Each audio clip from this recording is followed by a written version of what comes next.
আমার নাম সুভাষ চক্রবর্তী। আমার পেশা হচ্ছে অ্যাস্ট্রোলজি রিলেটেড। দীর্ঘ 35 বছর ধরে আমি একটি স্যাটেলাইট চ্যানেলে বসি এবং সেই সূত্রে সারা ভারতবর্ষে আমাকে ঘুরতে ঘুরতে একটা সময়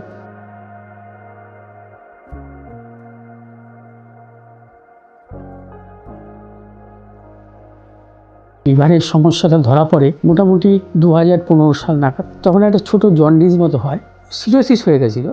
18 সালে সিরোসিসটা সম্পূর্ণভাবে ধরা পড়ে। 2025 সালে আমি নৈনিতাল বেড়াতে গিয়েছিলাম। 16ই মে সেন্সলেস হয়ে গেলাম। পরীক্ষা নিরীক্ষা করে উনি আমাকে বললো, তোমার লিভার ট্রান্সপ্ল্যান্ট করতে হবে, লিভার ট্রান্সপ্ল্যান্ট ছাড়া তোমার কোনো গতি নেই। তখন উনি আমাকে বললো, তুমি অ্যাপোলো হাসপাতালে ডাক্তার রামদীপ রায়ের সাথে দেখা করো। আমি রামদীপ স্যারের কাছে তার পর দিনই চলে গেলাম। উনি আমাকে দেখে সব রিপোর্ট দেখে বললেন, তোমার লিভার ট্রান্সপ্ল্যান্ট করতে হবে। উনি আমাকে বলেছিলেন যে তুমি এমন একটা জায়গায় দাঁড়িয়ে আছে, তোমাকে তো করতেই হবে, প্রস্তুতি নিতেই হবে, ভয় পেলে চলবে না।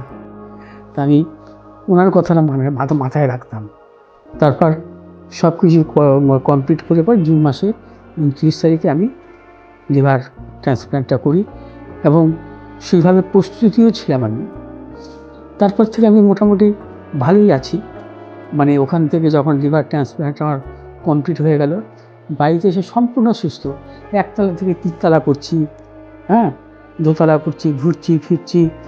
মানে আমি আমার কর্মজগতে প্রায় 50% ঢুকে গেছি। হসপিটালের বেডে তখন ভাবতাম যে সিস্টাররা যেভাবে দেখতো, ওয়ার্ড বয়রা যেভাবে দেখতো, ডাক্তাররা যেভাবে দেখতো, মানে এরাই তো ভগবান।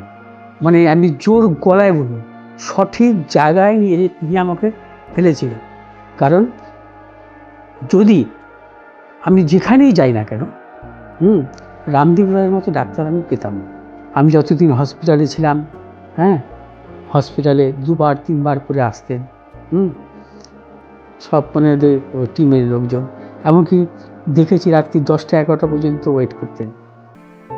বিশেষভাবে যে এই যে আমার যে লিভার ট্রান্সপ্ল্যান্ট যে ব্যাপারটা হয়েছে, প্রথম থেকে শেষ পর্যন্ত আমি ডাক্তারবাবুদেরকে ভগবান মনে করি।